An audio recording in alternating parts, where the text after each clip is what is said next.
ونبدأ بالصلاة على رسولنا الكريم محمد صلى الله عليه وسلم، فصلوا على خير البشر. السلام عليكم. لا تنسوا الاعجاب بالفيديو والاشتراك في القناة تشجيعا لنا لنستمر بنشر المزيد إن شاء الله. اعتلى ريال مدريد صدارة الترتيب مؤقتا بفوزه على مضيفه قادش بثلاثية دون رد. لقاء شهد تألق البرازيلي رودريغو بتسجيله هدفين وصناعته الهدف الثالث. البحث عن الصدارة هو مطلب الملكي، وإن كان جيرونا مفاجأة الموسم ينافس على القمة، وعلى الرغم من الغيابات الكثيرة في صفوف الميرينجي إلا أن كارلو أنشيلوتي عينه على الفوز وإن كان خارج القواعد أمام المضيف قادش الذي يعاني مع فرق أسفل الترتيب. بدأ السجال على أرض الملعب وقادش يهدد عبر رأسية كريستوفر راموس التي لم تخلو من الخطورة، لكن الجواب كان مغايرا من الريال عندما تلاعب رودريغو بالجميع وأسكن الكرة في مكان يصعب على الحراس. إصرار الفريق الأبيض على تأمين النتيجة يتواصل، وبيلينغهام دائما ما يصنع الخطورة أمام مرمى قادش. شوط أول سيطر فيه الريال على المجريات والنتيجة هدف وحيد. في الشوط الثاني الميرينجي يسعى لتأمين الفوز وقادش يبحث عن التعديل. رودريغو يواجه الحارس لكنه لم يحسن التصرف أمام المرمى. مودريتش يطرق المرمى بقوة والقائم يفسد جمال التسديدة. بعدها أراد رودريغو أن يعوض ما أضاعه وكان له الهدف الثاني بهذه الطريقة المميزة. الظاهرة الإنجليزية جود بيلينغهام يضع بصمته كالعادة، والهدف الثالث كان بأسلوبه الرائع. الملكي سير المباراة كما أراد وحقق الفوز والصدارة تحت قبضته وإن كانت مؤقتة. بسبب اتهام صادم، ميسي يفحم رودريغو برد تاريخي ومضمون أغنية أرجنتينية تسببت في أحداث صادمة، وسكالوني هدد بالرحيل.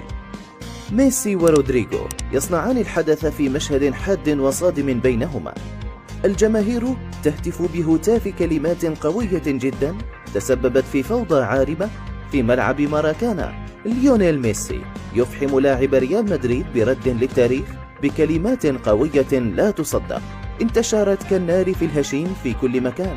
ما حدث في الكلاسيكو اللاتيني بين البرازيل والأرجنتين فاق كل التوقعات وجعله يتصدر عناوين كل الصحف حول العالم. فما القصة يا ترى؟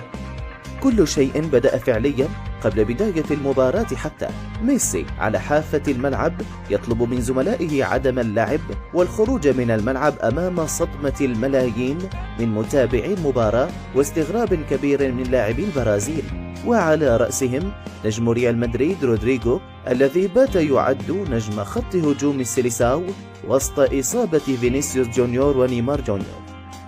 رودريغو توجه نحو ميسي وقال له: ميسي، لماذا أنتم جبناء هكذا؟ هيا ادخلوا الملعب لتبدأ المباراة.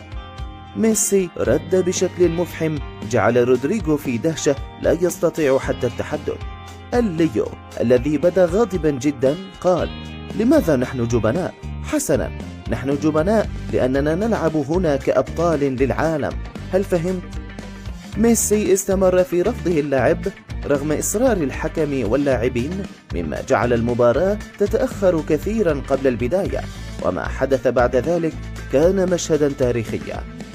لاعبو الأرجنتين توجهوا مرارا نحو المدرجات محاولين فهم ما حدث وسبب الفوضى العارمة بين جماهير الألبيسليستي التي حجت الملعب، بل وحاولوا التدخل أيضا لإنقاذ الموقف.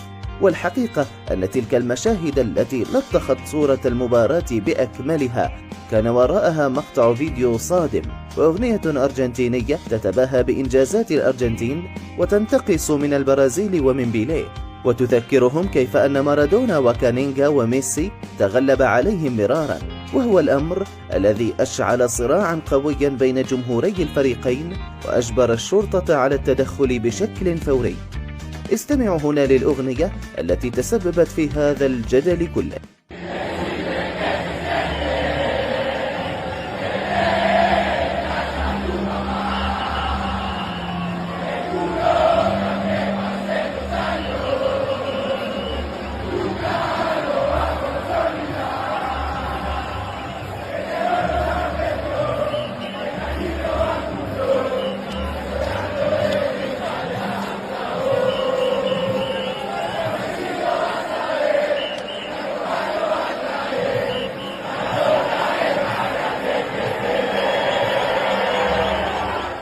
نهاية المباراة عرفت أيضا شيئا لم يحدث لا على بال ولا على خاطر. سكالوني مدرب الأرجنتين خرج ليعلن للصحافة أنه لا يعرف أبدا إن كان سيستمر في تدريب منتخب بلاده، وأنه يفكر جديا في الرحيل، لأن العمل مع الألبسلستي مرهق ذهنيا، ولربما حان الوقت للرحيل ليترك منتخب بلاده وهو في أوج عطائه كبطل للعالم.